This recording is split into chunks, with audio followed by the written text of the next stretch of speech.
tonight and plead with you. Believe in yourself and believe that you're somebody. So I said to a group last night, nobody else can do this for us. No document can do this for us. No Lincolnian Emancipation Proclamation can do this for us. No Kennisonian or Johnsonian Civil Rights Bill can do this for us. If the Negro is to be free, he must move down into the inner resources of his own soul and sign with a pen and ink of self-assertive manhood his own Emancipation Proclamation. I have the wonderful privilege and the distinct honor to introduce our keynote speaker for this afternoon. There's no guest to the New York City community. She has made us such a wonderful impact in our community. Her name is Sandra Thompson. Let's put our hands together for her.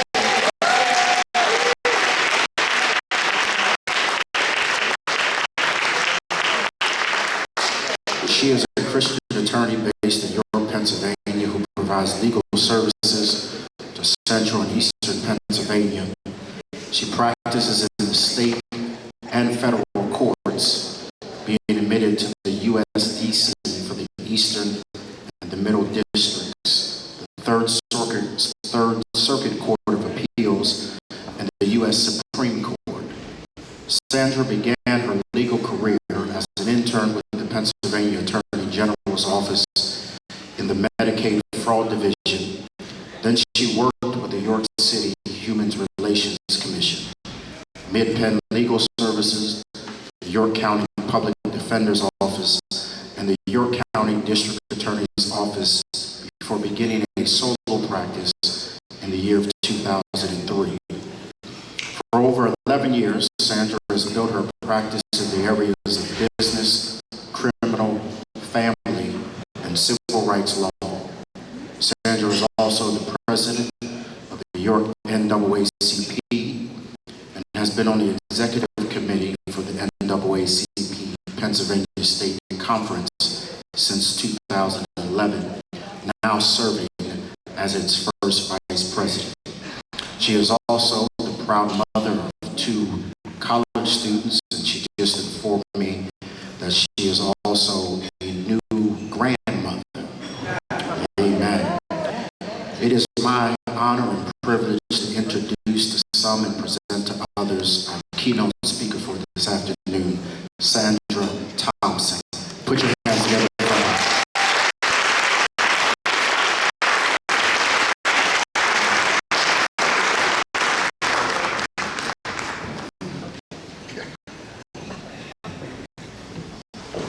Good afternoon. Thank you to the BMA for inviting me to speak at the BMA's 3rd annual MLK Junior Image Awards and Scholarship Luncheon. Now, as with every speech, sometimes you're speaking to the saint, sometimes to the sinner, and sometimes to a combination of the two. Congratulations to all the honorees and scholarship winners. We have our white, black, and brown children who are going out into this world to find their way and to pave their path. We have our white, brown, and black leaders who are being honored for their contributions to this community. 2016, a new year, but what has changed? Today, you honor many of the first. First by gender and first by race. America's first black president is in his last year of his last term. But we are still screaming Black Lives Matter. Historically Black colleges and universities are being starved to closure. Legislation is being enacted to keep schools in predominantly Black and brown communities underfunded. And then when they underperform, these schools can be sold to the highest bidder, while new prisons are being built. Mary McLeod Bethune, she says, if we accept and acquiesce in the face of discrimination, we accept the responsibility ourselves and allow those responsible to soothe their conscience by believing they have our acceptance and our concurrence. We should therefore protest openly everything that smacks of discrimination or slander. Our Black and brown children are being slandered. The Washington Post printed an opinion of Stacey Patton. She's a writer and reporter, and she wrote on how Black children are not allowed to be children. She says, as a part of Jim Crow, America's process of devaluing Black children became central to maintaining racism and inequality in American life.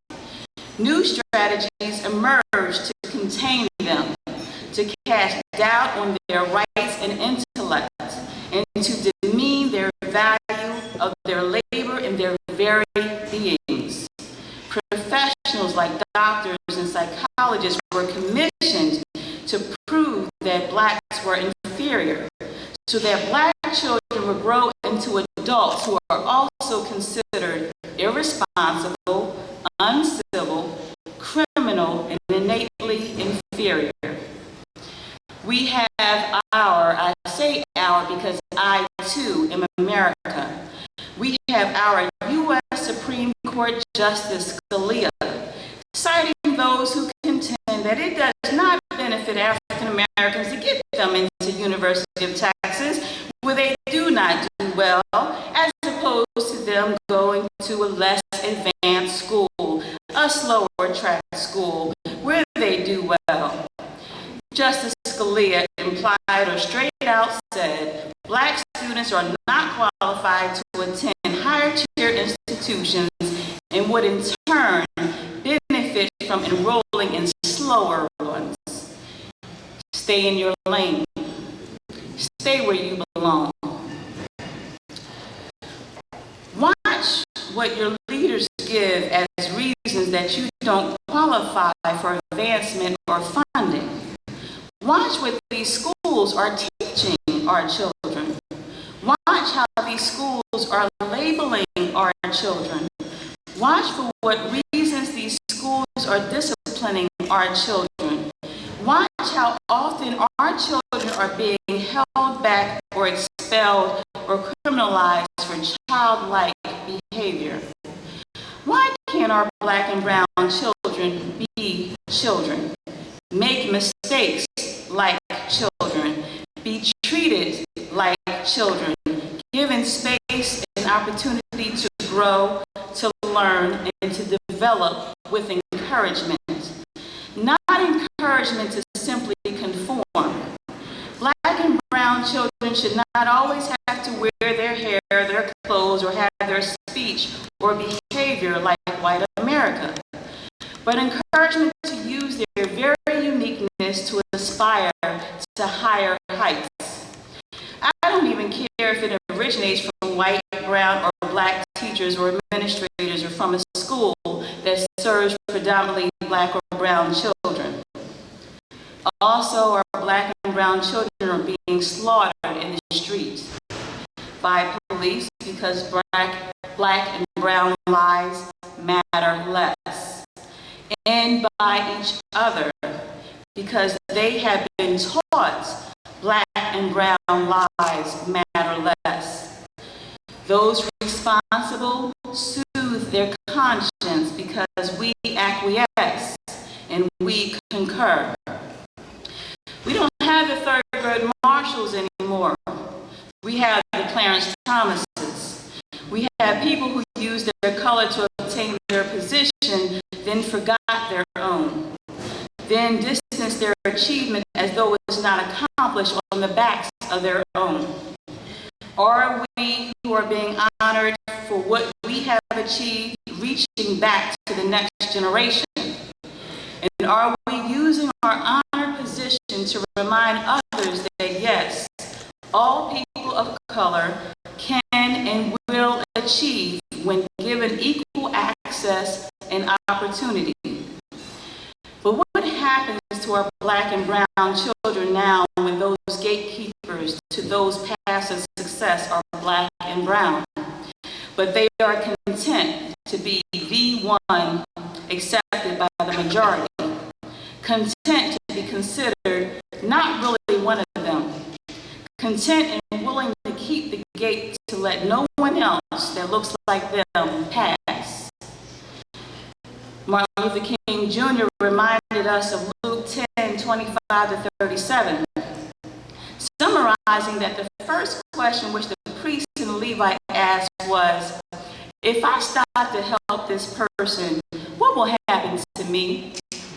But it was only the Good Samaritan that reversed the question and said, if I do not stop to help this man, what will happen to him? What do we have? What relationship is so valuable, yet so shallow, that we fear losing them? That we remain silent, too silent to protest injustice? That we remain inactive, frozen by the thought of what will happen to us if we speak up or take a stand, instead of thinking what will happen to our children if we don't? 2016, a new year, but what has changed? We are in the year of a presidential election where bias, hate, and division is the banner. We are in a period of time where brown and Black children are not allowed to be children. W.B. Du Bois said, it is a peculiar sensation, this double consciousness, this sense of always looking at oneself through the eyes of others. One ever feels his two-ness, an American, a Negro, two souls, two thoughts, two unreconciled strivings, two warring ideals in one dark body, whose dogged strength alone keeps it from being torn asunder. Our strength is wavering, so our children are being torn asunder as we watch. Because when a little Black preschool boy pecks a little white preschool girl on her cheek, he is accused of sexual assault. A hooded sweatshirt on a Black boy makes him a criminal. A hooded sweatshirt on a white boy makes him a jogger. An open carry firearm in an open carry state on a Black man will get him stopped, searched, arrested, if not shot.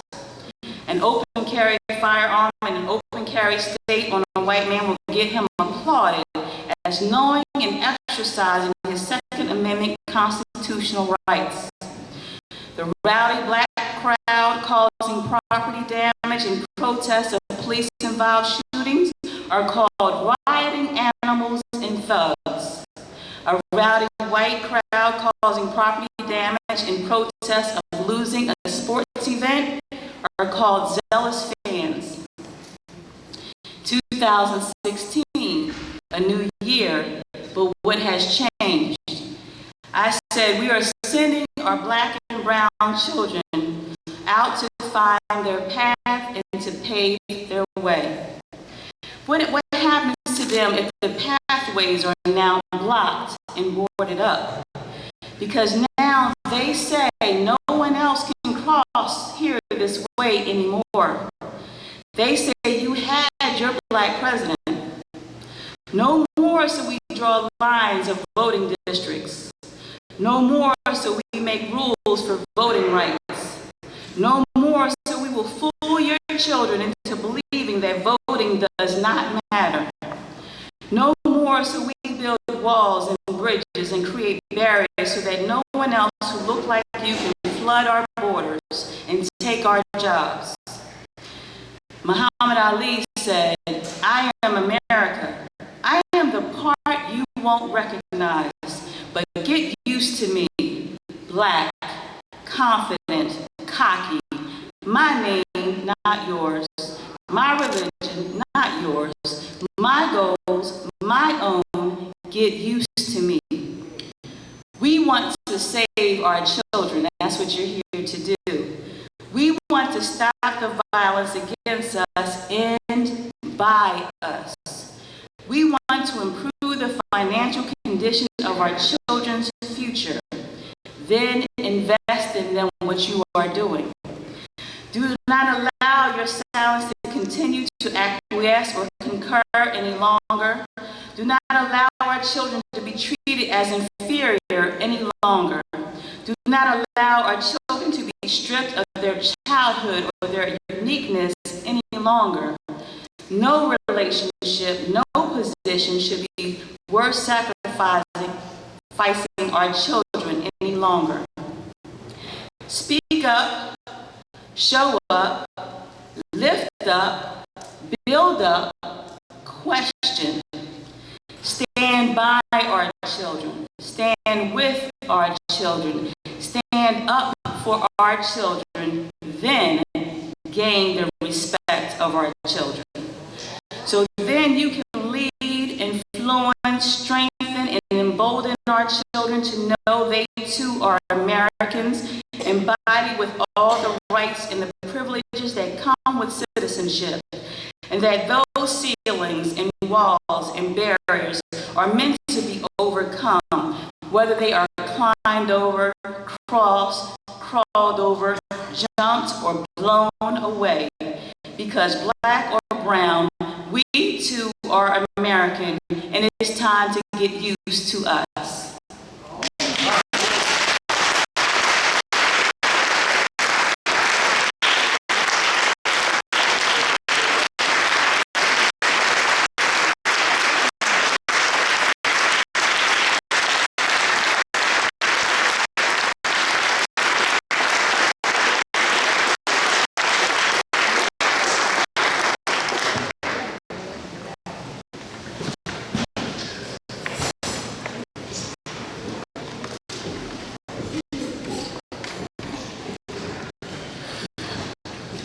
Do me a favor, let's thank Sister Sandra one more time. Come on, let's put up.